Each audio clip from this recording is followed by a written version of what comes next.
I am making a chaos video.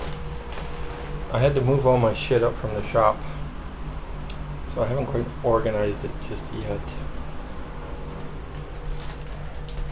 My kids have gone away on holidays, so I'm just here by myself. The girlfriend's gone off to Manitoba. I had a talk with Mr. LeMay today. I had a talk with the couriers. It's almost $1 a pound with the monitor in there and the CPU. It is 140 pounds, so I'm not going to put a back door on it.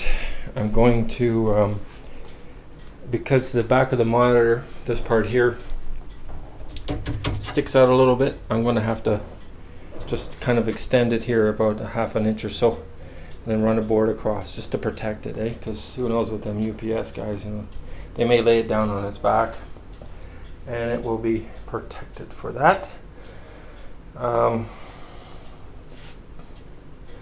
It's really interesting, you know, with the monitor in there and the board. I mean, the board is sandwiched beside the monitor, and here obviously there's the monitor and there's the keyboard. There's the PCB. And there's the power supply. I don't know if you can see it or not. Right now I'm running off this. I'm testing. Geez, I'm leaving, you know, in a big hurry, big rush to get this to Mr. LeMay. I'm just testing this power supply here with this board.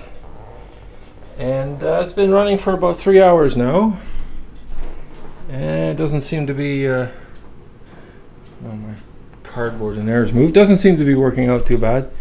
Haven't heard any fizzles or pops, or doesn't seem to be getting extremely hot in any way, so it's working.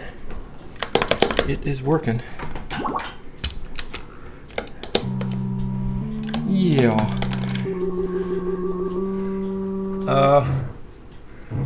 Rich has gone off on holidays. Richie Knuckles has gone off on holidays for a week.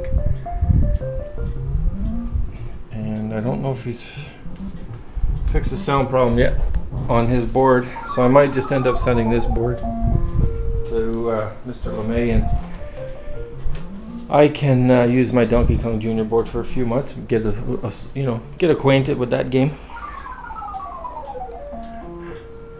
Yes. Anyhow, this is my chaos video. I picked up that empty case, brand new, with a power supply and all the mountings inside, and that at Goodwill, 20 bucks. That's pretty good. I got a board sitting over here, a 3 gigahertz crappy IBM low profile caca, because the power supply burnt out in it. So I'll just take the board out of that, put in that case, and voila! I was thinking about putting that 13-inch monitor in LeMay's game, but I'm not going to do it. That will be for the next one, and that will end up for sale in the store. Maybe I'll make a mini Pac-Man. So there's the monitor there, the wonderful Sony Sanyo monitor. I went out to, how much time we got here? 3 minutes. I went out to Sal's, and it is possible to make connectors for Nintendo. You know, no one is selling them. Actually, they're selling the female connectors. I just buy the big long ones and cut them up to whatever amount of pins I need. This is 2 different kits. That's Bob Roberts' kit, the super duper kit, all these dots, and here's pretty much your standard kits. They don't have quite as many caps in it, but I decided to get all the caps. Well, it's a long list of caps, eh? I know, there they all, there. Or I should say, lots of need that solder braid, man. That stuff is a gift from God. You know, forget those suction cup things. Forget that. Anyhow, yeah, lots of capacitors. Yeah. Now, no one has male connectors for Nintendo. Well, this here, and this is used in computers. This works fine. It has the right spacing and everything. I mean, I'm going to solder wire. I'm going to take a harness rebuild a harness from a Nintendo control panel, put it on the panel I made for LeMay. I mean, so basically everything but the wood will be stock, and this connector, and just solder on the pins, and just throw some kind of epoxy or something, just to kind of make the wires a little more secure, you know, and guarantee that there won't be any shorts between for any length of time. What do I got here? Yeah, that's a capacitor list for a soundboard. The soundboard, believe it or not, the soundboard is pretty good. I like it. No humming or anything like that. Yeah.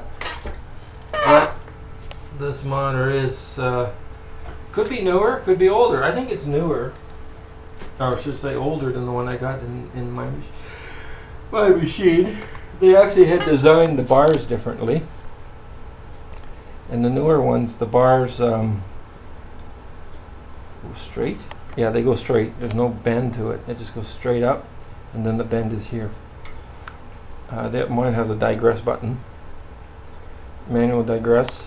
It does not have this, which is 16 volts to supply. Where is it? Oh, I cleaned up in here. Now what do I do with it? Oh, it's around here somewhere. A little inverter board.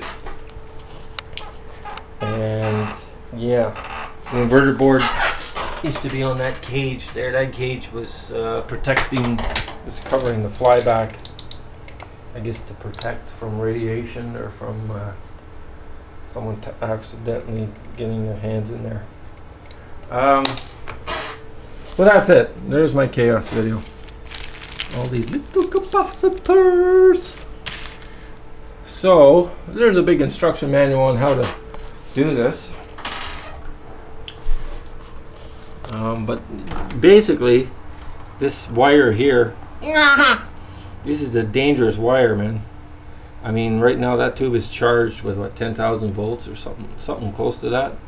If I just grab that, and ground myself, I'm in for a happy time. It would be definitely a cheap high. So I got to build something that will connect to the chassis, a wire that will connect with a clamp, and put it onto the end of a screwdriver with a nice insulated handle. And just get under that suction cup and snap, discharge the motor. Then you go under there with a pair of needle nose, and there's kind of like two pins that are not inwards but outwards, like that.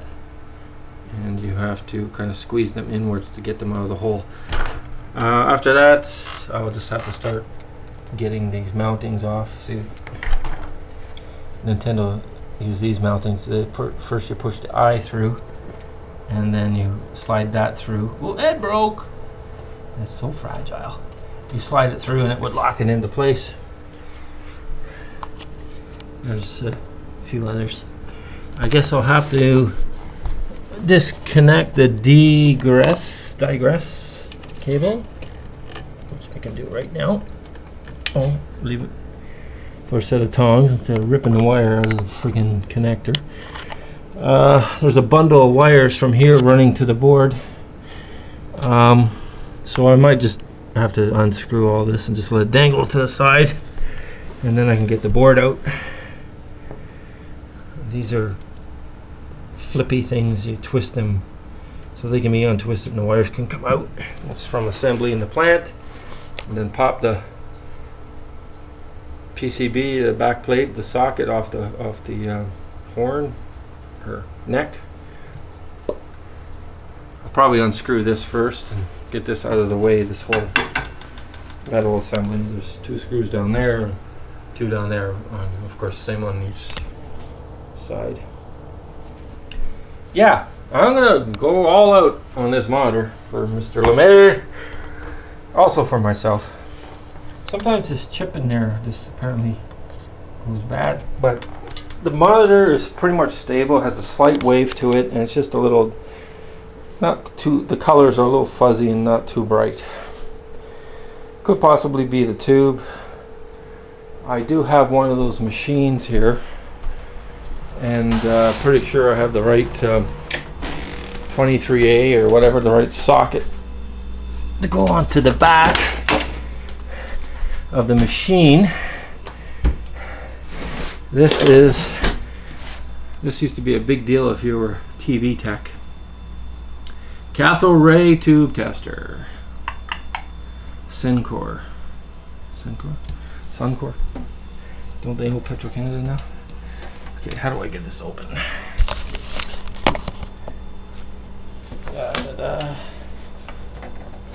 Oh, they've made it like it's a nuclear explosion. Hey, are you, son? The hell? I've done it now. Okay. Yeah. So there you are. That is what's called a tube tester. And there is one thing in here. I mean, you can test the filaments. There's 3 filaments for color: red, green, blue. But there's this one thing here called rejuvenation.